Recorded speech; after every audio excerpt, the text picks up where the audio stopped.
সন্ধ্যা নেমে এসেছে। আকাশে মেঘের আনাগোনা, দূর থেকে বাজের গর্জন শোনা যাচ্ছে। শহর থেকে কিছুটা দূরে অবস্থিত পুরনো গিরিশপুর রেল স্টেশন যেন সময়ের ফাঁদে আটকে আছে। এখানকার ট্রেন চলাচল বহুদিন আগেই বন্ধ হয়ে গেছে। কিন্তু আশ্চর্যের বিষয়, কিছু মানুষ দাবি করে এখনো গভীর রাতে এই স্টেশন দিয়ে একটি পুরনো ট্রেন ছুটে যায়, তবে তাতে যাত্রী থাকে না, কিংবা যাত্রী গেলে তারা আর ফিরে আসে না। এই কাহিনী শুনেই অর্ণব এখানে এসেছে।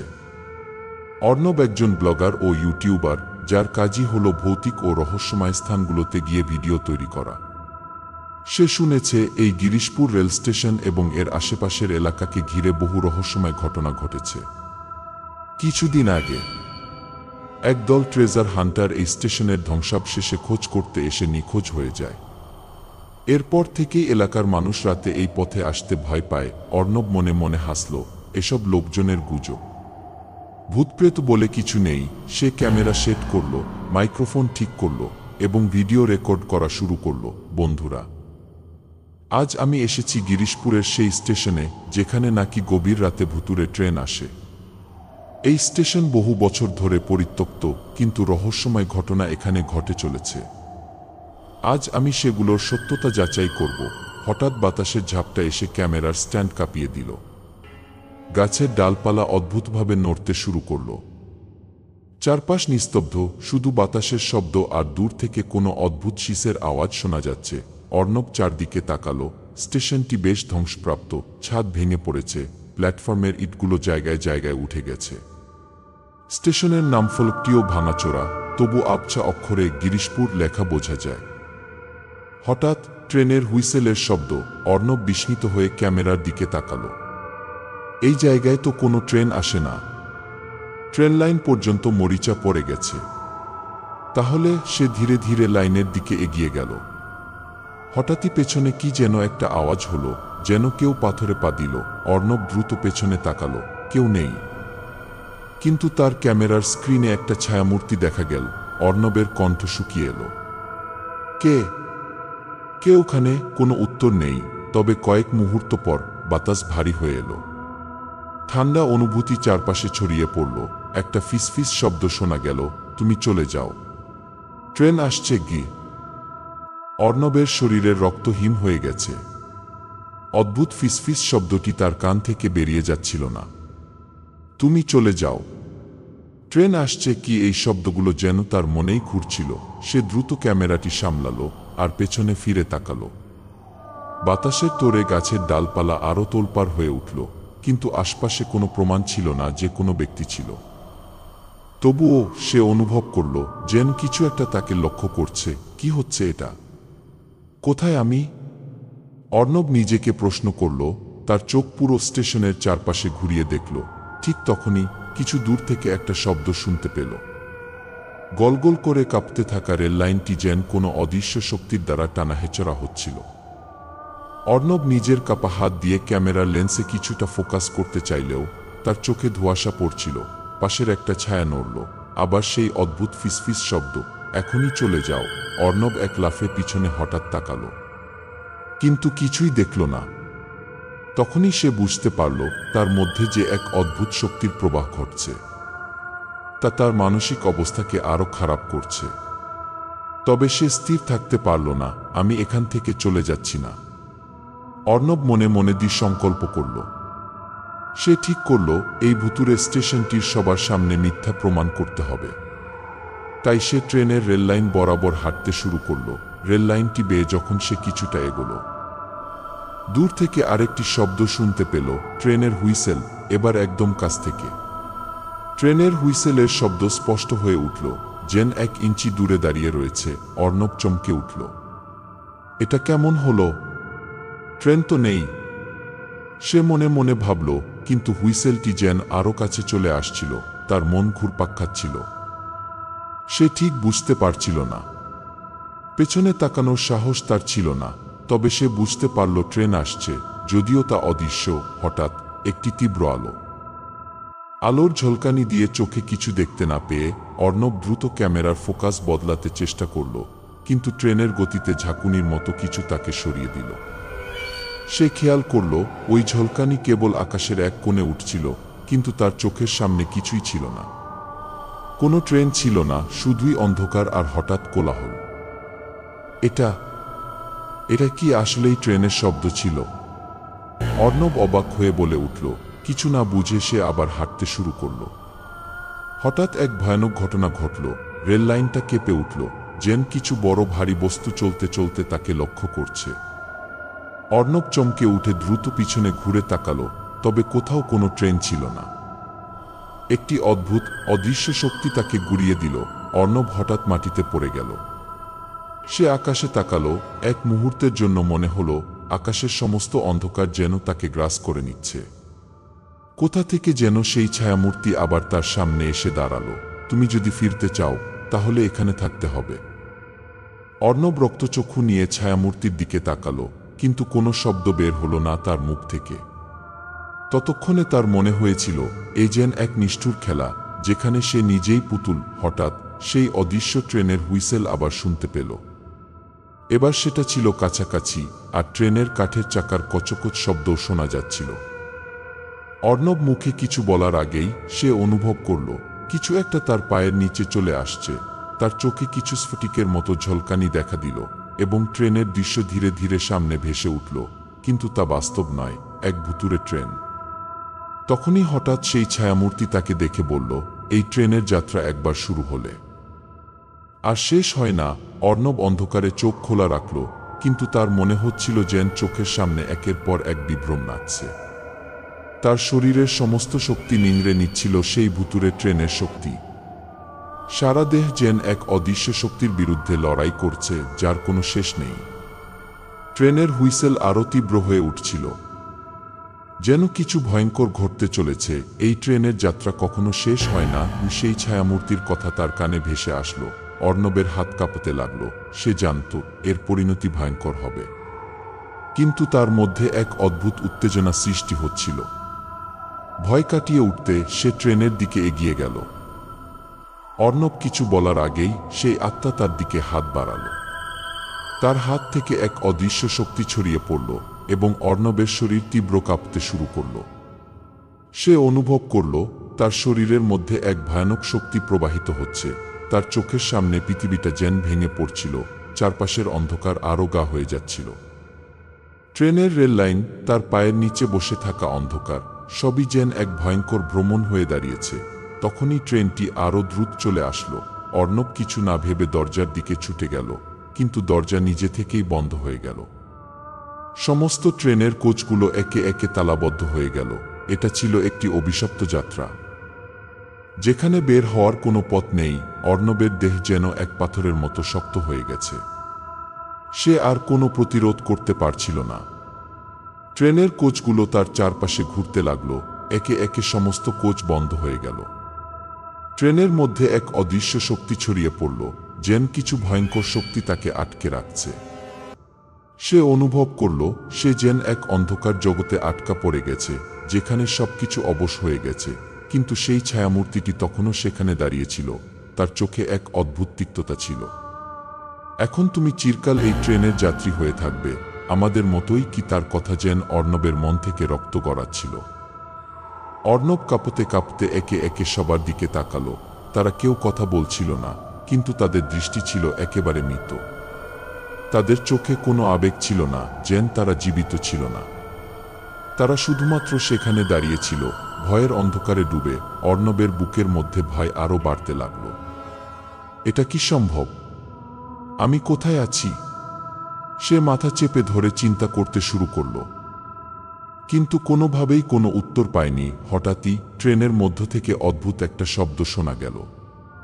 তুমি যদি চিরকালও এখানে থাকতে চাও, তো তুমি আমাদের মতোই হয়ে যাবে। কি একটি পুরনো শুকনো কণ্ঠ থেকে বেরিয়ে আসা এই কথাটি যেন অর্ণবের দেহে হাজার হাজার সূচের মতো আঘাত হানে। সঙ্গে সঙ্গেই ট্রেনের ভিতর থেকে অন্ধকার একটি অদৃশ্য শক্তি বেরিয়ে আসলো। সেই শক্তি যেন এক একটি কালো হস্তি। অর্ণব চেষ্টা করল তার শরীরটিকে আরেকটু শক্তিশালী করতে, কিন্তু কিছুই করতে পারল না। তার চোখের সামনে তখন এক বিভীষিকাময় দৃশ্য ফুটে উঠল। অর্ণব কিছু বলার আগেই সেই আত্মা তার দিকে হাত বাড়াল।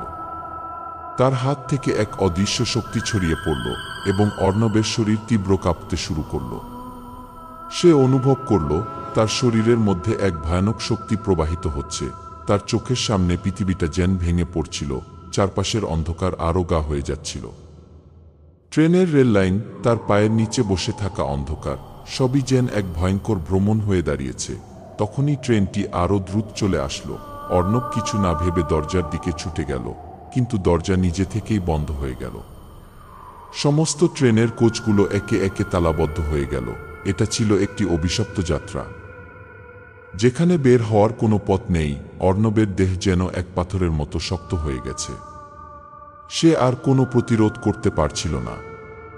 ট্রেনের কোচগুলো তার চারপাশে ঘুরতে লাগলো, একে একে সমস্ত কোচ বন্ধ হয়ে গেল। ট্রেনের মধ্যে এক অদৃশ্য শক্তি ছড়িয়ে পড়ল, যেন কিছু ভয়ঙ্কর শক্তি তাকে আটকে রাখছে। সে অনুভব করল সে যেন এক অন্ধকার জগতে আটকা পড়ে গেছে, যেখানে সবকিছু অবশ হয়ে গেছে। কিন্তু সেই ছায়ামূর্তিটি তখনও সেখানে দাঁড়িয়েছিল। তার চোখে এক অদ্ভুত তিক্ততা ছিল। এখন তুমি চিরকাল এই ট্রেনের যাত্রী হয়ে থাকবে, আমাদের মতোই। কি তার কথা যেন অর্ণবের মন থেকে রক্ত গড়াচ্ছিল। অর্ণব কাঁপতে কাঁপতে একে একে সবার দিকে তাকালো। তারা কেউ কথা বলছিল না, কিন্তু তাদের দৃষ্টি ছিল একেবারে মৃত। তাদের চোখে কোনো আবেগ ছিল না, যেন তারা জীবিত ছিল না। তারা শুধুমাত্র সেখানে দাঁড়িয়েছিল, ভয়ের অন্ধকারে ডুবে। অর্ণবের বুকের মধ্যে ভয় আরও বাড়তে লাগল। এটা কি সম্ভব? আমি কোথায় আছি? সে মাথা চেপে ধরে চিন্তা করতে শুরু করল, কিন্তু কোনোভাবেই কোনো উত্তর পায়নি। হঠাৎই ট্রেনের মধ্য থেকে অদ্ভুত একটা শব্দ শোনা গেল। তুমি যদি চিরকালও এখানে থাকতে চাও, তো তুমি আমাদের মতোই হয়ে যাবে। কি একটি পুরনো শুকনো কণ্ঠ থেকে বেরিয়ে আসা এই কথাটি যেন অর্ণবের দেহে হাজার হাজার সূচের মতো আঘাত হানে। সঙ্গে সঙ্গেই ট্রেনের ভিতর থেকে অন্ধকার একটি অদৃশ্য শক্তি বেরিয়ে আসলো। সেই শক্তি যেন এক একটি কালো হস্তি। অর্ণব চেষ্টা করল তার শরীরটিকে আরেকটু শক্তিশালী করতে, কিন্তু কিছুই করতে পারল না। তার চোখের সামনে তখন এক বিভীষিকাময় দৃশ্য ফুটে উঠল। ট্রেনের ভেতর থেকে বেরিয়ে আসা একটি বর্ষর শেড, যেন এক মৃতদেহের রূপ, তার দিকে এগিয়ে আসতে শুরু করল। তার পায়ের নিচে এক অদ্ভুত কটু গন্ধ আসছিল।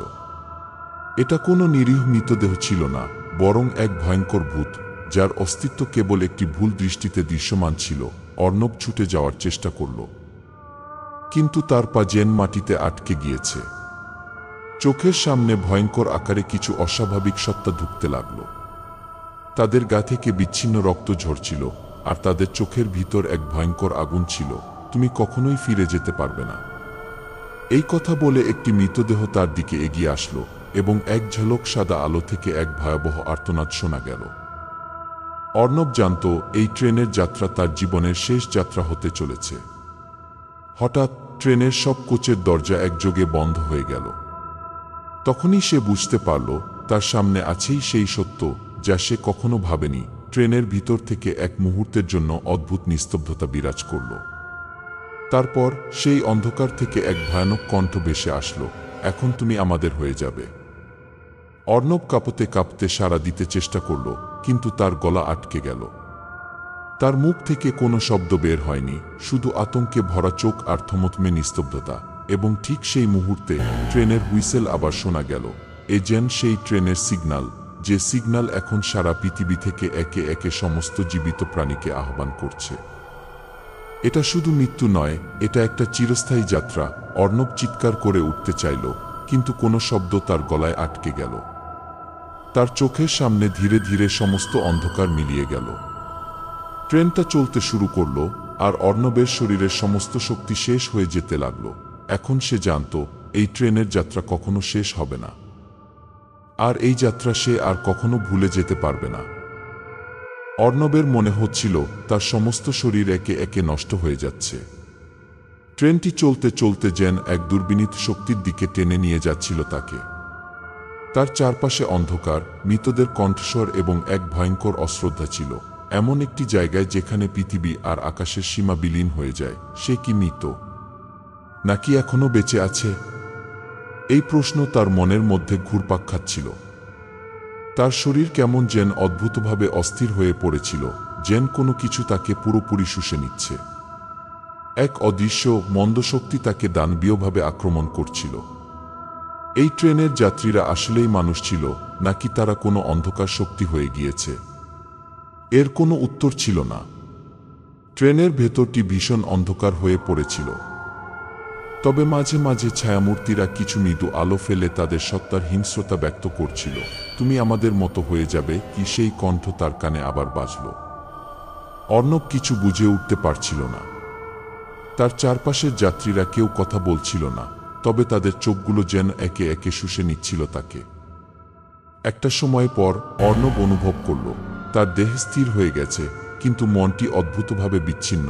ট্রেনটা চলছিল, কিন্তু আর তার মধ্যে কোনো অনুভূতি ছিল না। হঠাৎ মনে হলো তার সামনে এক বিশাল অন্ধকারের দরজা খুলে যাচ্ছে। সে এক মুহূর্তের জন্য ছুটে গিয়ে ওই দরজাটা খুলে দিতে চাইল, কিন্তু তার পা আর শরীর একেবারে অবশ হয়ে গিয়েছিল। যেন কিছু একটা তাকে আটকে রেখেছে। তখনই আবার সেই ছায়ামূর্তি সামনে এসে দাঁড়ালো। তবে এবার তার মুখে কোনো অবস্থা ছিল না। তার চোখ ছিল পুড়ে যাওয়া, রক্তমাখা। গা থেকে রক্ত ঝরছিল, আর তার হাসি ছিল এক ধরনের পাষাণ হাসি। তুমি পালাতে পারবে না, অর্ণব শ্বাস নিতে নিতে বলল। কি চাইছো তুমি? ছায়ামূর্তি হেসে উঠে বলল, আমাদের মতো হও, কিংবা এখানেই চিরকালও থাকো। অর্ণব তীব্রভাবে শ্বাস নিচ্ছিল, তার শরীরের ভেতর যেন আগুন জ্বলছিল। আমি পালাতে চাই, আমাকে ছাড়ো, সে কাঁপতে কাঁপতে বলল। কিন্তু ছায়ামূর্তি যেন হাসছিল। তুমি বুঝতে পারছো না, তুমি পালাতে পারবে না। তোমার মতো অনেকেই এখানে এসেছিল, কিন্তু তারা চিরকালও এই ট্রেনে আটকা পড়েছে। অর্ণব তার ভিতরে এক তীব্র সিদ্ধান্ত অনুভব করল। সে কোনোভাবে এখান থেকে বের হয়ে আসবে। আর সে যদি ফিরে না যেতে পারে, তবে অন্তত সেই অভিশপ্ত ট্রেনের সঠিক রহস্যটি জানাবে। কিন্তু হঠাৎ সেই ছায়ামূর্তির হাসি থেমে গেল। সে বলে উঠল, তুমি কি জানো এই ট্রেনের অভিশাপ কি? এই ট্রেনটি কখনোই থামে না। যারা একবার এতে উঠে আসে তারা চিরকাল কারাবন্দী হয়ে যায়। এই ট্রেন মানুষের আত্মা শোষণ করে এবং তাদের স্থানান্তরিত করে অন্ধকারের মধ্যে, যেখানে তারা আর কোনো দিন মুক্তি পাবে না। অর্ণব হোঁচট খেয়ে পেছনে পড়ে গেল। সে জানত তার সামনে চূড়ান্ত মুহূর্ত অপেক্ষা করছে, কিন্তু সে ভয়কে জয় করার প্রতিজ্ঞা করল। সে জানত ট্রেনটি এক অন্ধকার যাত্রা, যেখানে কেউ বেঁচে ফিরে আসে না। তবে সে জানত তার লড়াই এখনো শেষ হয়নি। তখনই ট্রেনের কোচের দরজা হঠাৎ করে খুলে গেল এবং অর্ণব দেখতে পেল এক আশ্চর্য দৃশ্য। দরজার ওপাশে একটা অতুলনীয় আলো বের হতে শুরু করল, যেন সেই আলোর মধ্যেই তার মুক্তি রয়েছে। কিন্তু ওই আলোর মধ্যে যাওয়ার জন্য তাকে প্রথমে ওই ভয়ানক শক্তির মুখোমুখি হতে হবে। তুমি কি জানো, তোমার ভাগ্য এবার চূড়ান্ত হবে।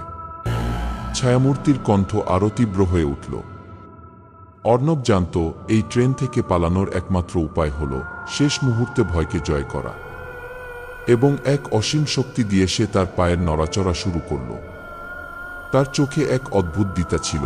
তার শরীর থেকে অদৃশ্য শক্তি বের হয়ে এসে তার ভেতরে প্রবাহিত হচ্ছিল। তার সামনে সেই আলো আরো উজ্জ্বল হয়ে উঠল। সে যেই পা বাড়ালো, ততটাই তার শরীর থেকে সব ভয় চলে যাচ্ছিল। তার বিশ্বাস ছিল সে এই ট্রেনের যাত্রী হতে চায় না। অর্ণব এক মুহূর্তের জন্য স্থির হয়ে দাঁড়িয়ে রইল।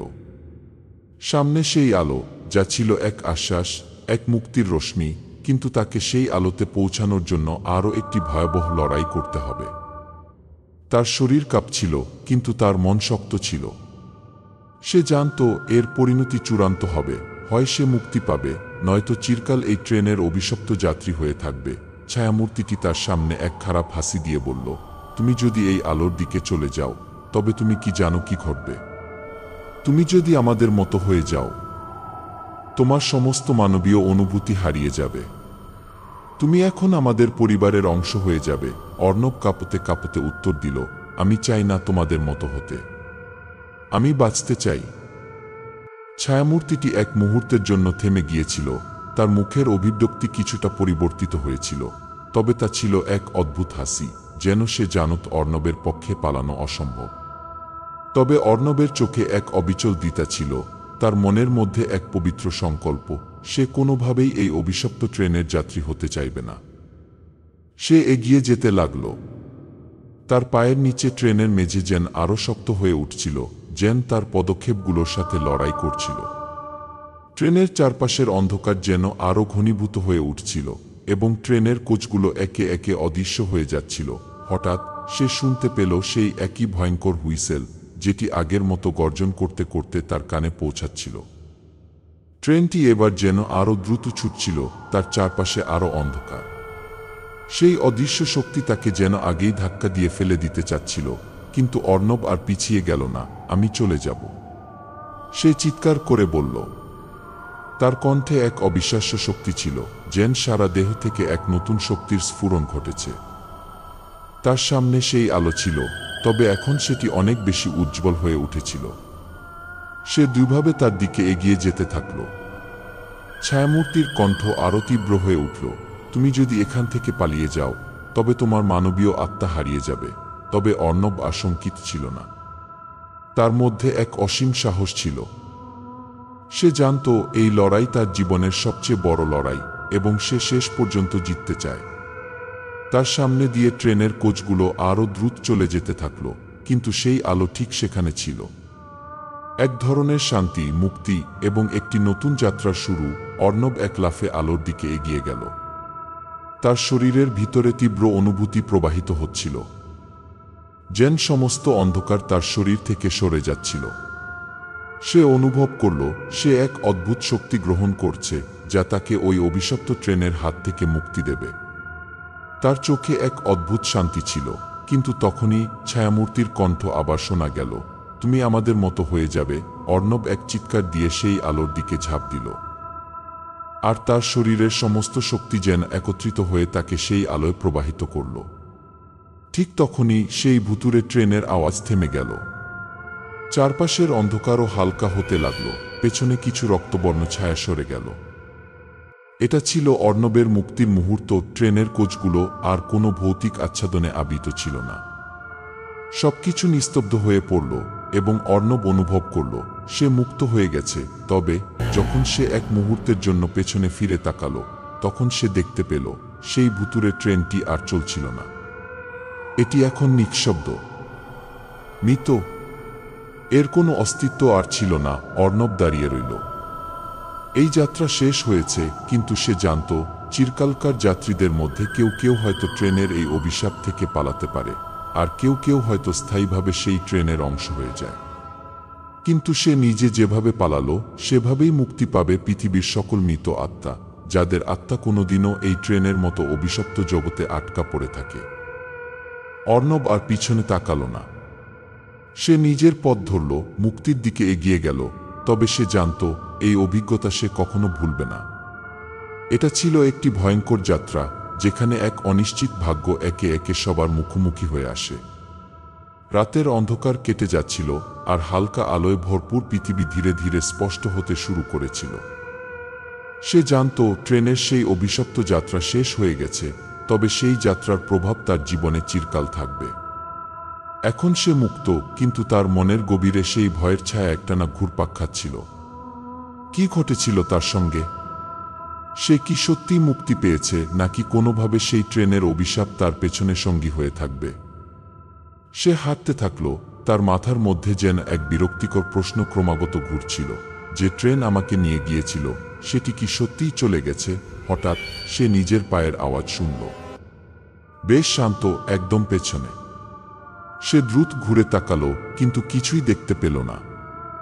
কিছুক্ষণ চুপচাপ দাঁড়িয়ে থাকার পর সে আবার চলতে শুরু করল। তবে এবার তার মনে হচ্ছিল কিছু একটা তাকে অনুসরণ করছে, কোনো অদৃশ্য শক্তি কিংবা কোনো অব্যাখ্যাত উপস্থিতি। সে ঠিক বুঝে উঠতে পারছিল না। সে দ্রুত হাঁটতে লাগল, কিন্তু তার পায়ের নিচে মাটির আওয়াজ যেন প্রতিধ্বনিত হচ্ছিল, যেন কেউ তার পেছনে চলছে। তার হৃদস্পন্দন দ্রুত হয়ে উঠল, গলা শুকিয়ে এলো। এটা কেমন হলো? সে মনে মনে ভাবল, কিন্তু সে থামতে চাইল না। সে জানত থামলে সে আবার সেই ভুতুড়ে ট্রেনের সামনে চলে আসবে। একটু দূরে রাস্তার কোনায় সে একটা পুরনো কাঠের সাইনবোর্ড দেখতে পেল, গিরিশপুর স্টেশন।